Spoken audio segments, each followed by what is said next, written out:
राधे राधे। आप सभी को स्वागत है हमारे चैनल संस्कृति वीडियोस में।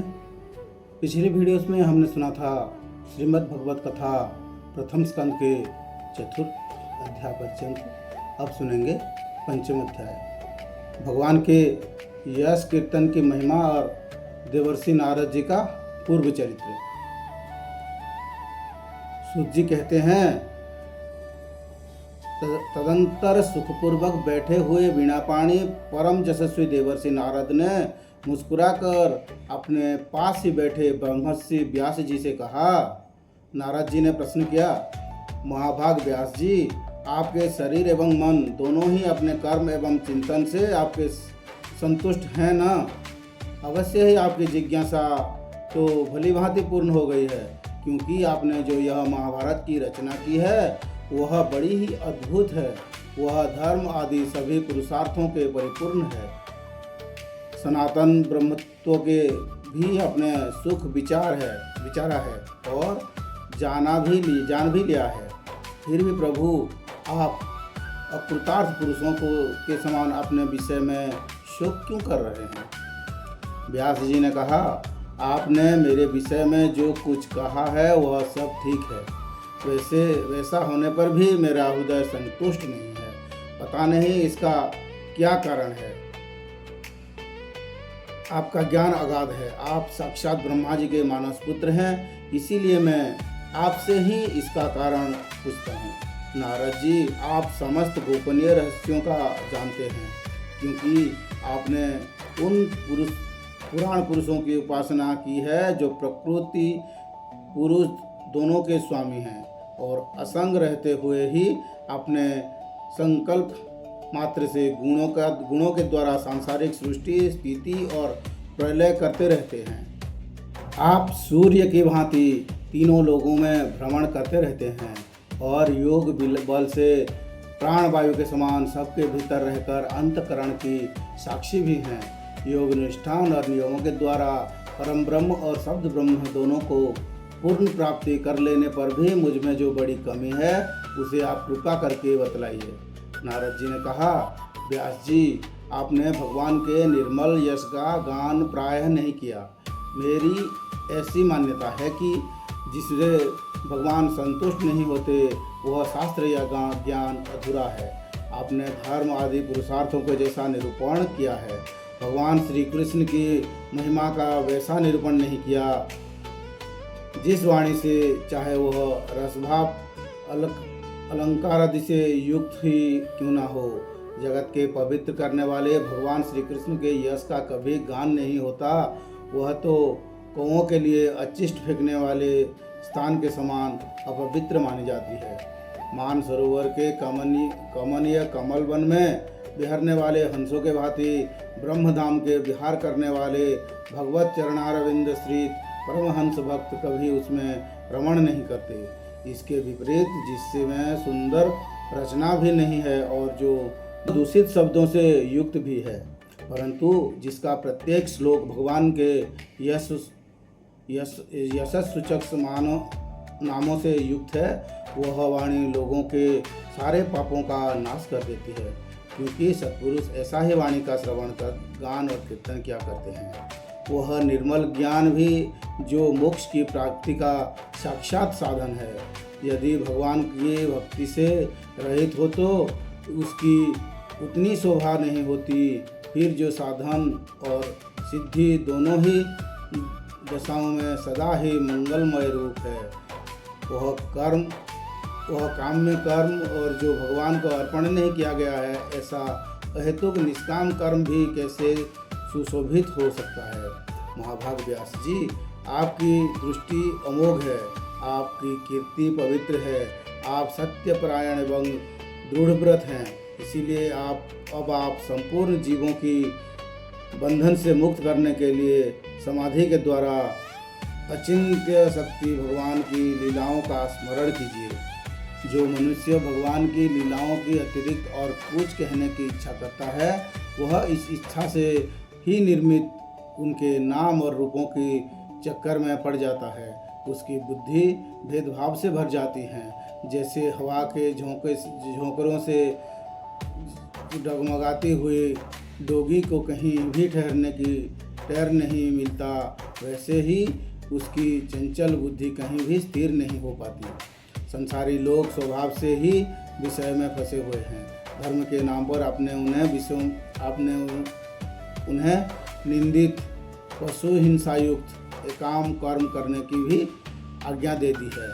यह बहुत ही उल्टी बात हुई, क्योंकि मूर्ख लोग आपके वचनों से पूर्वोक्त निंदित कर्मों की धर्म मानकर यह मुख्य धर्म है ऐसा निश्चय करके उनका निषेध करने वाले वचनों को ठीक नहीं मानते। भगवान अनंत है। कोई विचारवान ज्ञानी पुरुष ही संसार की ओर से निवृत्त होकर उनके स्वरूपभूत परमानंद का अनुभव कर सकता है।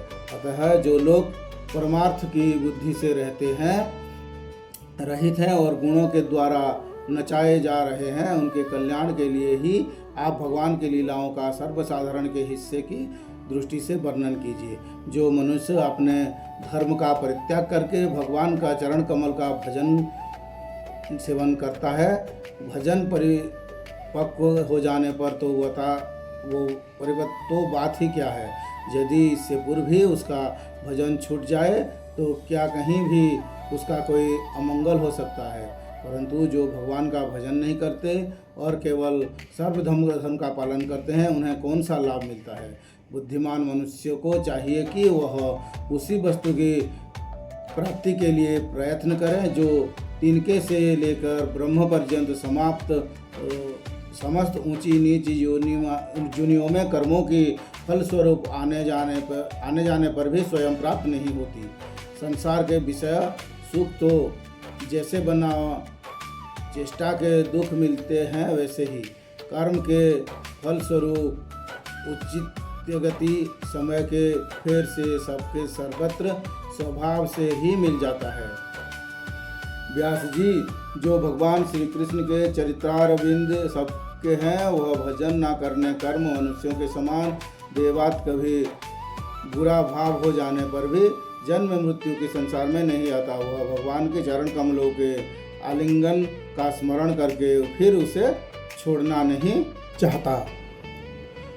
उसे रस का चस्का जो लग चुका है, जिससे जगत की उत्पत्ति स्थिति और प्रलय होती है, वे भगवान ही इस विश्व के रूप में भी हैं। ऐसा होने पर भी वे इससे विलक्षण हैं। इस बात को आप स्वयं जानते हैं। तथापि मैंने आपको संकेत मात्र कर दिया है। व्यास जी, आपकी दृष्टि अमोघ है। आप इस बात को जानिए कि आप पुरुषोत्तम भगवान के कलावतार हैं। आपने अजन्मा होकर भी जगत के कल्याण के लिए जन्म ग्रहण किया है, इसलिए आप विशेष रूप से भगवान की लीलाओं का कीर्तन कीजिए। विद्वानों ने इस बात का निरूपण किया है कि मनुष्य की तपस्या, विद्याध्ययन, ज्ञान अनुष्ठान, स्वाध्याय ज्ञान और दान का एकमात्र प्रयोजन यही है कि पुण्य कीर्ति श्री कृष्ण के गुणों और लीलाओं का वर्णन किया जाए। मुने, पिछले कल्प में आपने पूर्व जीवन में वेदवादी ब्राह्मणों की एक दासी की लड़का था। वे जोगी वर्षा ऋतु में एक स्थान पर चतुर्मास्या कर रहे थे। बचपन में ही मैं उनका सेवा में नियुक्त कर दिया गया था। मैं यद्यपि बालक था, फिर भी किसी प्रकार की चंचलता नहीं करता था। जितेंद्रिय था, खेल कूद से दूर रहता था और अज्ञानानुसार उनकी सेवा करता था। मैं बोलता भी बहुत कम था। मेरे इस शील स्वभाव को देखकर समदर्शी मुनियों ने मुझे सब सेवक पर अत्यंत अनुग्रह किया। उनकी अनुमति प्राप्त करके बर्तनों में लगा हुआ प्रसाद में एक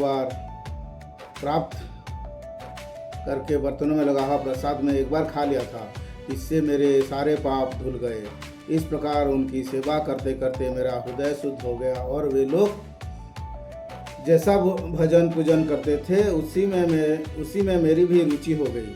प्यारे व्यास जी, उस सत्संग में उन लीला गान परायण में महात्माओं के अनुग्रह में मैं प्रतिदिन श्री कृष्ण की मनोहर कथाएं सुना करता।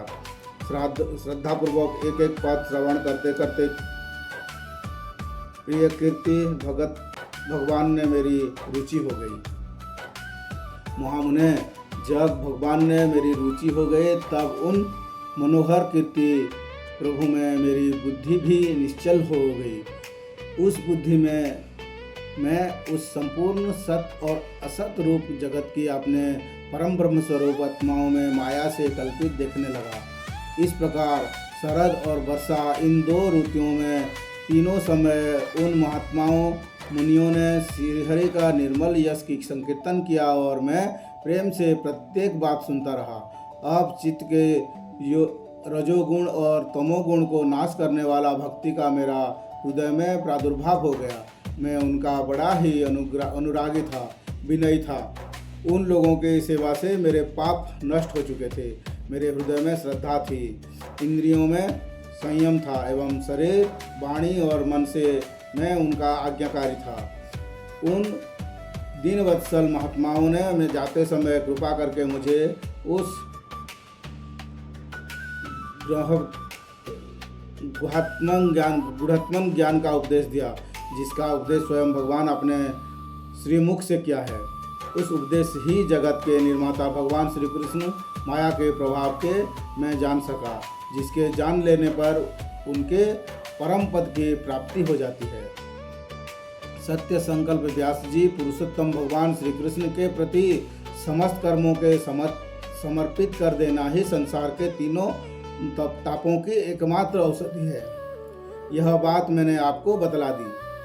प्राणियों को जिस पदार्थ के सेवन से जो रोग हो जाता है, वही पदार्थ चिकित्साविधि के अनुसार प्रयोग करने पर क्या उस रोग को दूर नहीं करता? उसी प्रकार यद्यपि सभी कर्म मनुष्यों के जन्म मृत्यु पर संसार के चक्र में डालने वाला है, तथापि जब वे भगवान के समर्पित कर दिए जाते हैं तब उनका कर्मपना ही नष्ट हो जाता है। इसी लोक में जो शास्त्र विहित कर्म भगवान की प्रसन्नता के लिए किए जाते हैं, उन्हीं से परम भक्ति युक्त ज्ञान की प्राप्ति होती है। इस भगवत कर्म के मार्ग में भगवान के आज्ञानुसार आचरण करते हुए लोग बार बार भगवान श्री कृष्ण के गुण और नामों का कीर्तन तथा स्मरण करते हैं। प्रभो, आप भगवान श्री वासुदेव को नमस्कार है, हम आपको ध्यान करते हैं।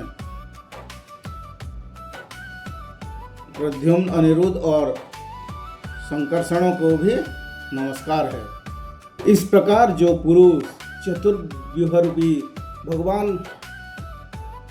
भगवत मूर्तियों के नाम द्वारा प्रकृत मूर्ति रहित अप्रकृत मंत्र मूर्ति भगवान यज्ञ पुरुष का पूजन करता है, उसका ज्ञान पूर्ण एवं यथार्थ है।